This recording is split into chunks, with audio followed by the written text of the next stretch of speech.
Hi, I'm Lindy Cashdollar. I graduated from Sauk Prairie High School in 2003. After that, I attended University of Wisconsin-Stevens Point for a dance major. And after that, I moved to Chicago and got started with some choreography and jazz singing.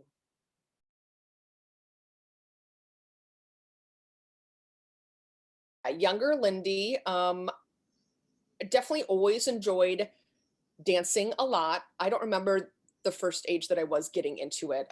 Probably the typical like 3, 4 years old, just like a random class that you did every week.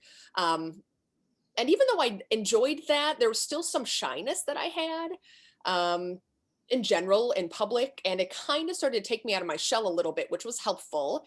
But I want to say that one performance that I remember watching, it wasn't even a dance recital that I was in for a studio that I attended.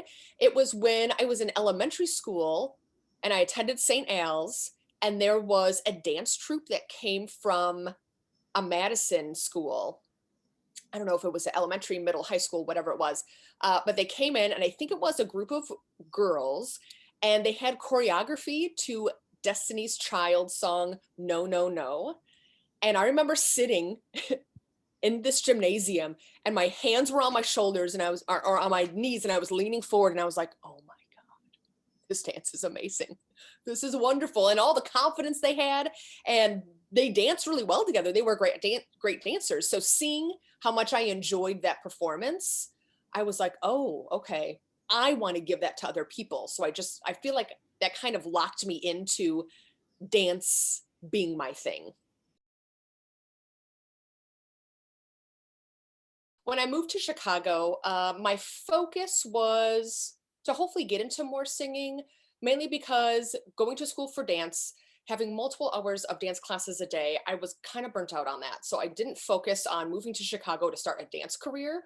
At the time, my brother, who has always been into music and being a musician, he had kind of suggested just like going and listening to whoever. So I did visit a restaurant that's no longer open. It is called, well, it was called Katerina's, and it had live jazz music every night. And I went there, sat at the bar, had some yummy drinks, ate amazing food, and I listened to a jazz singer named Elaine Dame, and she blew my socks off. Amazing.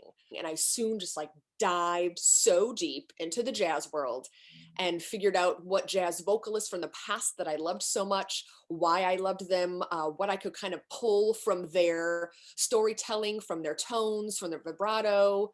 Um, just really enveloped myself in the jazz vocal world.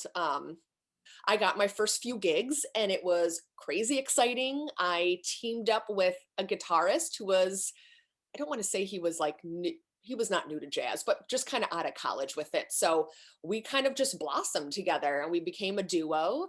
And I probably gigged for 3 or 4 years, and then it kind of ran its course in a way as I found kind of a new passion of sorts. But it was amazing, and I'll never forget the Lindy that was so deep into like being a jazz singer. It was very exciting. And even just telling people that I first met, like, what did you do? I was like, oh, I'm a jazz singer. Like, I felt like I had to be like laying on top of a piano with a martini always when I talked about it, because it's just a different aura that you feel, knowing kind of the magic that you can bring.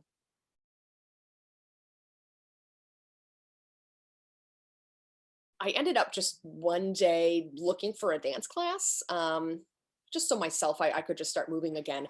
And it was at an all women's gym called 30 Girl Fitness. And it was super fun. And they specialize just in all women's classes. They'll be kind of sexy. It's a comfortable environment. There would be drinks served. And it was just like a fun adult escape, um, specifically for women. So that kind of started to like really get into my system. I would be so excited to go in and started to see myself teaching there. I taught there, and then that slowly kind of got me into other sorts of performances throughout Chicago. Since Flirty Girl was known for pole dancing, I got into just a different aspect of dancing that maybe didn't always have to do with the dance technique. It absolutely could, because you look that much better moving your body if you have some technique. But got into like the pole world, choreographed for pole competitions, choreographed for burlesque shows. Um, then that all of it, nothing that I planned on.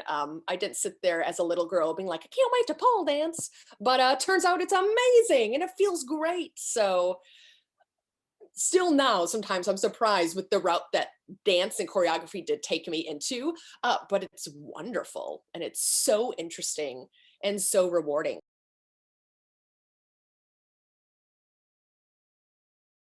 Yeah, so teaching dance definitely evolved into more of a fitness based program as well for myself first.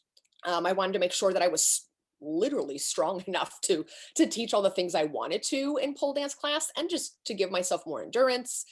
So then I just started for myself doing a relatively strict fitness regimen, ended up really enjoying that, and then also kind of poking my head into the fitness world. So ended up being employed at some really great gyms in Chicago here. Also taught then some fitness based classes at this women's gym. I got into really great shape, which was awesome. And I, on a whim, signed up for a training competition that was called Rack's Hottest Trainer. It's for a magazine. Oh, Rack's in Chicago. And it's just, it's kind of a silly thing. You literally are just entering photos of yourself.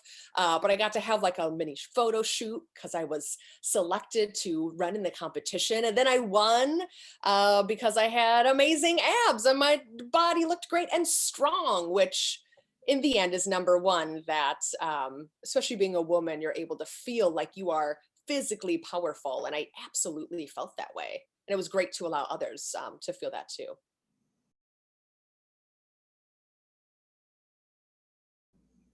Just the extreme flatulence that I can experience. So, we can everyone's gonna laugh at this, right? Like everyone farts, we know this. But falling on stage, tripping, that's not nearly as embarrassing. I think it's easier to play off. But yeah, there's just been a lot of gassy moments in life. Um, and if you spend a good portion of your life on stage, or getting ready to enter stage where you have a bunch of people behind you not wanting to smell the situation that you're in. So I think in the end, yeah, they all like revolve around farts. I can't even say a specific one because it happens all the time.